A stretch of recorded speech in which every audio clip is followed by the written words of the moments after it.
Coalitions will be just some of the policy proposals that over 2,000 delegates will be deliberating on as the DA holds its elective Congress. The party is proposing the introduction of laws to stabilize coalitions at a national level ahead of the watershed 2024 elections.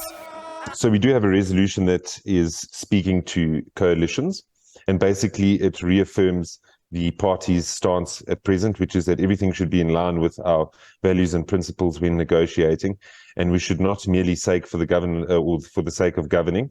It's very important that we stick true to these values and we don't allow for ourselves to be tempted by executive office when we know that it may not necessarily lead to better service delivery. So there is a resolution to that effect that will be debated at the Congress this coming Sunday. Other policies that will be debated are the implementation of the party's economic justice policy, the independence of the Reserve Bank, expanding on the sustainable development goals in the municipalities where it governs, energy and gender-based violence. So we'll be looking at a number of resolutions, and what these resolutions will then do is be adopted or not adopted by the Federal Congress. And it then signals an intention to the party that they must develop policy in that particular area, either as a standalone policy or as a part of a greater macro policy that we need to actually develop as a party. Once that process has taken place, it will then, in consultation with the Federal Council and the Federal Policy Unit, be thrashed out into something that is a more substantial policy. So this would more be an in-principle agreement as opposed to a fully fledged policy.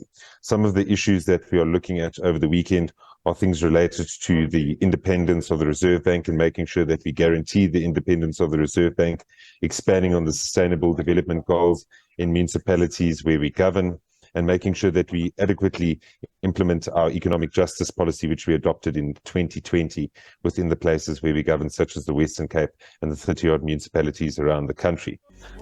The party will also ensure that its policies defend and expand private property rights. It is also pushing to ensure that national mandates such as policing are devolved to municipalities to take service delivery closer to the citizens.